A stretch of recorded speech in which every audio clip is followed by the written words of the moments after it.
14,000 participants who not just complained, but created. Very, very impressive. Thank you, Karin. Now let's invite our keynote speaker, Michael Møller, Director General of the UN.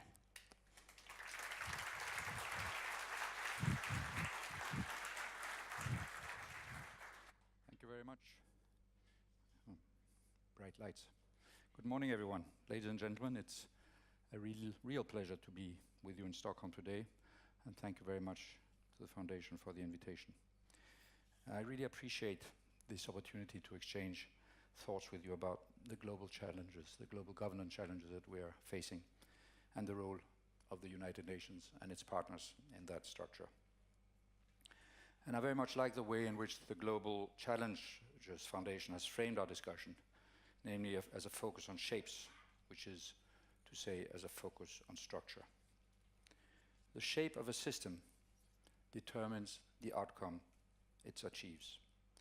Or as Winston Churchill once quite memorably put it, we shape our buildings, thereafter they shape us.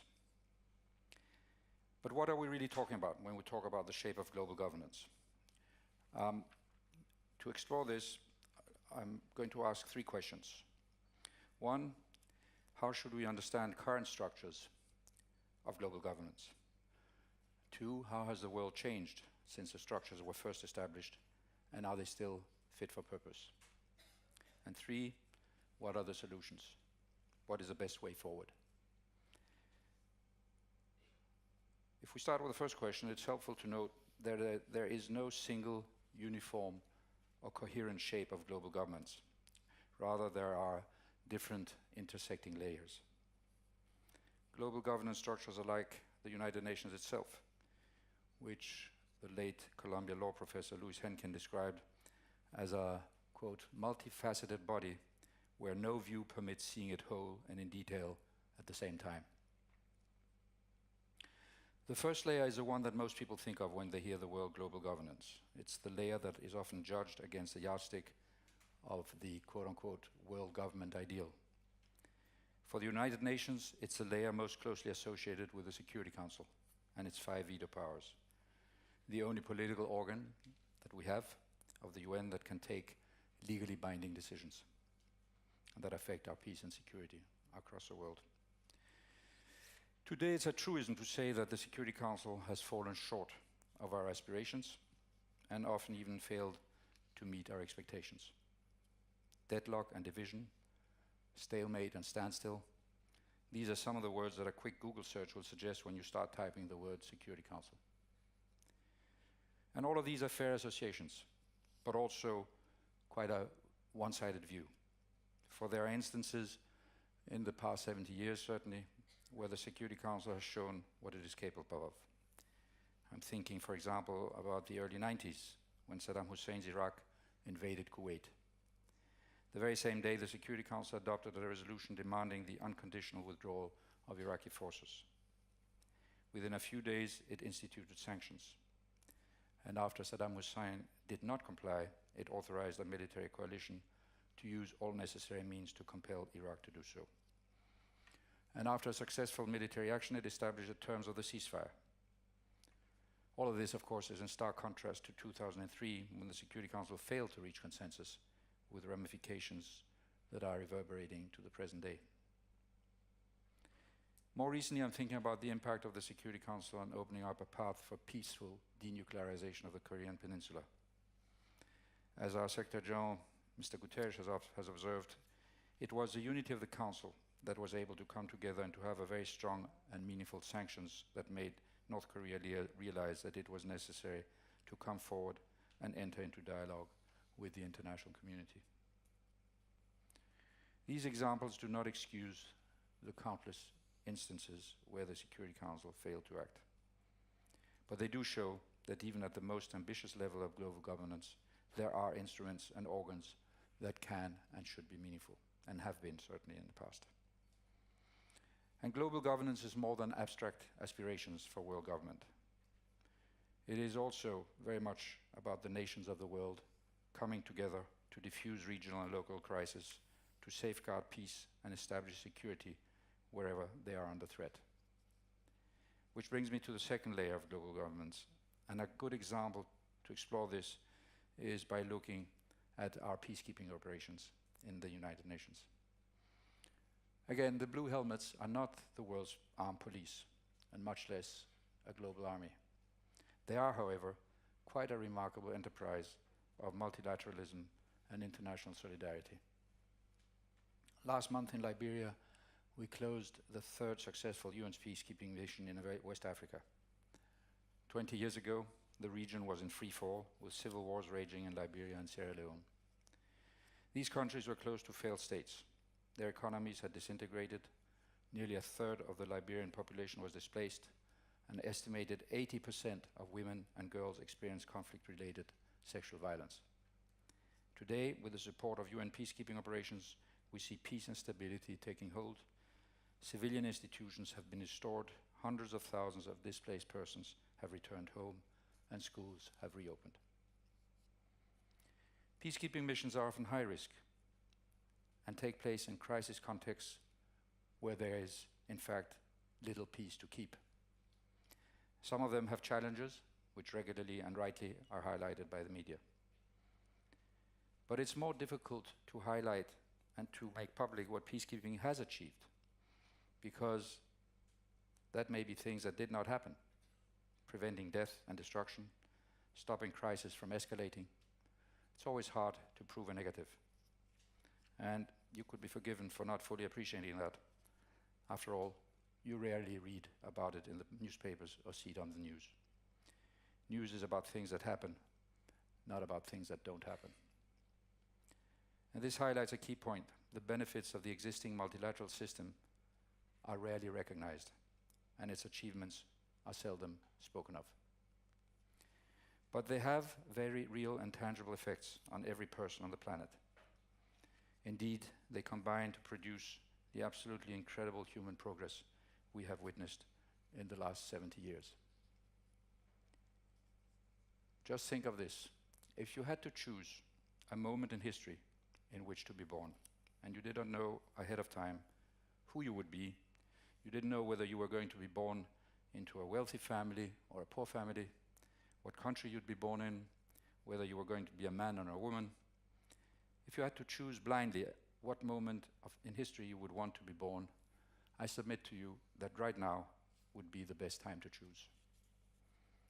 Because the world has never collectively been wealthier, better educated, healthier, and less violent than it is today. The human race has never been as well off in all its history as we are today. And sometimes it may be hard to accept, given what we see in the news, but it's a fact. And a lot of it has to do with the work of the global order and structures that was established after the Second World War.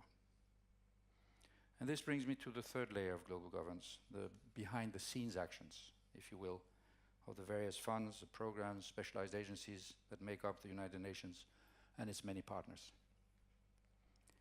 Whether it's UNICEF, the World Food Programme, the World Health Organization, it is often the low profile and technical actions of these actors that have lifted families out of extreme poverty, cured diseases, helped people live longer, gave them more access to education and opportunity than any time in human history.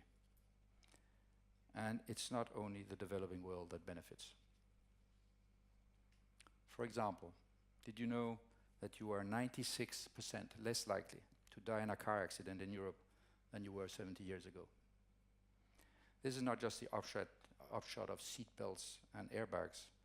It's also things like the 1968 Vienna Convention on Road Signs and Signals, a multilateral treaty that standardized traffic signs across the world.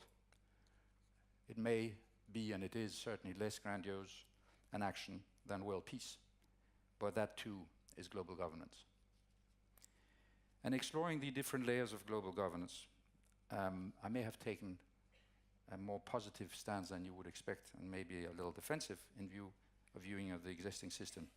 But I've done so more to set the record straight, and certainly not to suggest that everything is in fact fine.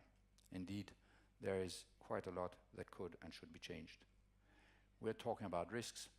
One of the risks is that unless we get our governance structures right and they are under stress right now at all levels of society.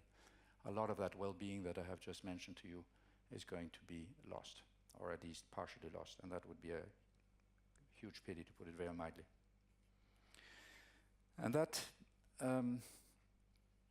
so the fact that there's a lot that can and should be changed begins with asking the second question I posed at the outset: how the world has changed since the current instruments of global governments were first established.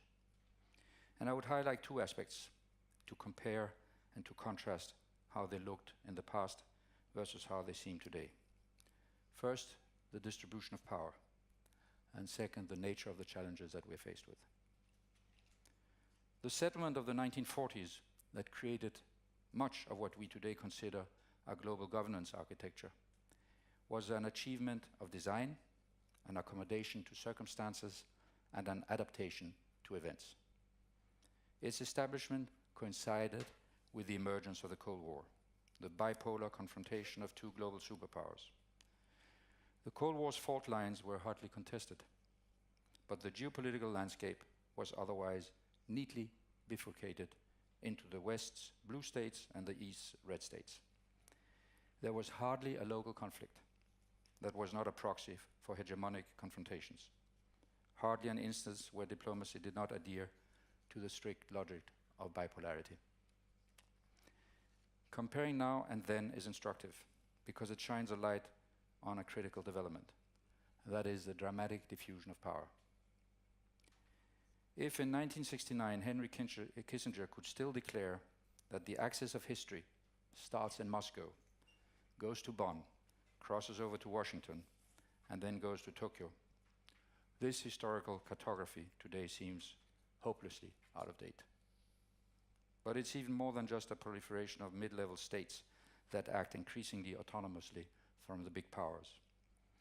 Rather, power that used to be firmly in the hands of the state has metamorphosed into something much more diffuse, whether it's non-state actors challenging the state's monopoly of violence, or whether it's private corporations evading effective regulation by any one state. Power in international relations is altogether a more complex, more messy affair today. And one way to think about this change is as a contrast between hierarchy and order versus networks and entropy. Whereas in the past, international relations were centralized with core and periphery, with top-down commands and control, today we live in what I would call an age of entanglement. Global politics has been reconfigured. The traditional chessboard of interstate diplomacy may still exist, but it is joined by a new web of networks made up of governments, companies, NGOs, terrorist groups, philanthropists, and countless others, all wielding influence and cooperating or clashing at various points in time and place. And these intricate connections are mirrored by something else too, namely by the challenges and the threats that we face. Looking at any one of them, escalating climate change, protracted conflicts, rampant inequality, you simply cannot neatly disentangle one from the other. Take climate change, the worst threat of all. Concentrations of carbon dioxide in the atmosphere are now higher than they have been for 800,000 years. Biologists warn that half of all species on Earth will face extinction by the end of this century if we don't get our act together. And climate change is a direct threat in itself and a multiplier of many other threats, from poverty to displacements to conflict. But poverty and conflict in turn also aggravate climate change. You cannot ask people who are struggling to find enough to eat today to worry about what happens to the planet tomorrow. Worrying about climate change is a luxury you can only afford if your immediate needs are met. It is connected. As long as we cling to a social and economic model in which 8 men own as much wealth as the bottom half of humanity, in which 1 billion people make less than $1 a day, in which all of this is met with indifference, not outrage, as it should. In such a world, tackling climate change is really difficult. And we cannot deal with the challenges we face either regionally, sequentially, or in isolation. Challenges faced by any one of us may swiftly become crises faced by all. Carbon emissions know no boundaries. Distant conflicts lead to refugee flows, and weak healthcare systems in a remote island state can lead to a worldwide pandemic. The diffusion of power, the globalization of challenges, it all may seem quite destabilizing and daunting, and it is. But here comes a twist. It also engenders tremendous opportunities. I say this conscious of the fact that I speak as a civil servant for an organization that was founded in the old system of power politics and that is still firmly built around the notion of nation-state sovereignty. But I also say this conscious of what the American diplomat Ralph Bunche, one of the intellectual founding fathers of the UN, already observed in 1950. And I quote him, "The UN," he said, "exists not merely to preserve the peace, but also to make change, even radical change, possible without violent upheaval. The United Nations has no vested interest in the status quo." Some of its bureaucrats may, but the organization as a whole doesn't. And this is why we're pursuing an ambitious reform agenda to make the UN fit for the 21st century. Because if yesterday's tools are inadequate to tackle today's problems, they will outright fail to fix tomorrow's challenges. That is quite clear. And this is also why I really very happily accepted the invitation to speak here today, and why I look with great anticipation to the submissions for the new SHAPE Prize. Today, many people seem to be too chastened and paralyzed by their suspicion of global utopias, even the most practical ones, to want to fight for anything much at all beyond the perfection of their own lives. Against this indifference, the new SHAPE Forum provides a welcome antidote, a very welcome antidote. Now, the last question I raised at the outset was, what are the solutions? What is the best way forward? And I'm hopeful that the winners of the prize will propose innovative answers. But whatever they may be, I am confident and I hope that they will link with the one thing that we at the UN and an increasing number of people around the world have unambiguously embraced, and that is the 2030 Agenda for Sustainable Development. This agenda is our common roadmap to chart the course ahead of us and to tackle the root causes of the many challenges that we face. You cannot study the future of global governance without them. The 2030 Agenda is testimony to the power of unity and vision when it is shared by 193 countries, civil society and the business sector and the academic sector, all supported by the United Nations. And what is unique about this 2030 Agenda is that it is truly global. It is no longer about what some countries can do for others. It's about everyone working together towards the same set of goals. The 2030 Agenda is changing international development aid from a handout to a handshake. Moreover, it's not only about ending poverty and improving health and education. The 2030 Agenda encompasses key areas such as justice and governance. It is rooted in human rights, and it is universal, applying to every country and to every human being. Even the richest have yet to fully empower women, protect the environment, or eradicate poverty. The 2030 Agenda is indivisible. It leaves no one behind. And it is, as I said, everyone's responsibility, from businesses and civil society to every single person in this room. If that sounds familiar to you, it's because it links to what I outlined before. Indeed, the 2030 Agenda is a platform, the structure, the shape, if you will, to leverage the opportunities presented by the new polycentric system defined by networks, implicating everyone and applying everywhere.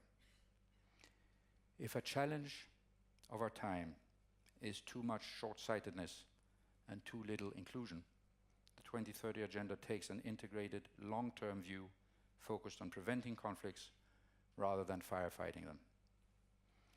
If the you win, I lose calculations dominated Cold War era international relations, the 2030 agenda is a paradigm shift necessary for the new polycentric system that does away with zero-sum games.